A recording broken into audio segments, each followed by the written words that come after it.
has the record Blackbird Production.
Salitang tanga ay isang taong mabait na inabuso ng iba. Yun ay ikaw na minsan ay hindi nga napasaya. Halos isang balin ng luwa na ang iyong inaksaya. Nang dahil sa pag-iyak sa taong di ka iginalang mo, tawagin kang mahal, sabihin natin yun na nga lang ang maigaganti niya sa lahat ng iyong binigay. Ramdam mong sobra-sobra na, ngunit ang iyong pag-ibig ay nagpapatuloy pa rin dahil sa siya nga ang nauna. Ngunit di ka niya mahal at yun ang di mo mapuna. Sana sa isang banda ng isip mo'y maunawaan na pagsubok lang ang isang relasyon na may hangganan. Yan ang hindi mo alam kaya hindi ka maligaya. Di mo man lang ba naisip na nagkamali, kaya tayo ang hirap sa nagmamahal sa hindi kilala.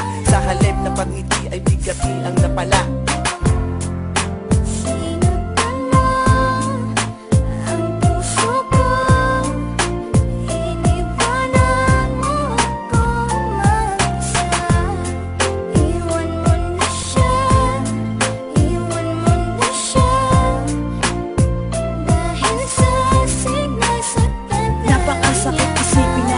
Nagpakatanga ako sa babaeng ginawang panakiputas lang ako. Bagamat batid kung di mo ako kayang mahalin, kahit napakahirap sa akin kailangan kong harapin. At di ko pwedeng angkinin ang pag-aari ng iba.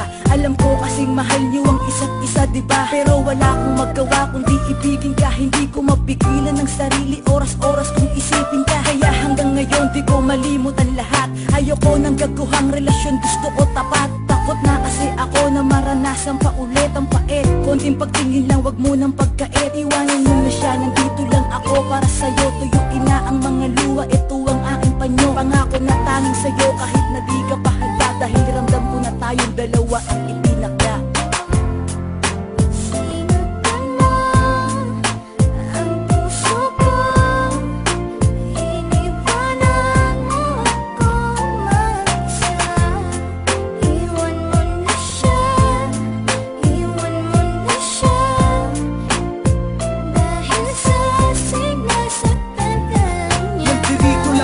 Nakahanda kang tanggapin kapag iniwan ka ng taong di ka kayang mahalin. Nakahanda kong tanggalin lahat ng masamang alaala. Yan ang lagi kong hiling sa bawat babagsak na pala. Na matanggap mo ako kahit na di ako maangas manamit. Pero asahan mong di na muling tatagas pa ang iyong mga luha sa mata. Pangakong mamahalin kita, may iba ka man ay wala kang maririnig sa aking salita. Basta makita mo lang ang laman ng aking kalooban. Pangako na ikaw lamang talaga at wala akong gagawin na kalokohan. Umasa ka hanggat ako'y may dalalabi pang hininga. Aalagaan kita, di ako mapapagod, di ako magpapahinga. Basta maiwadam ako sa iyo kahit sa ganitong paraan. Kahit mahirap basta para sa'yo ako'y makikipagsapalaran.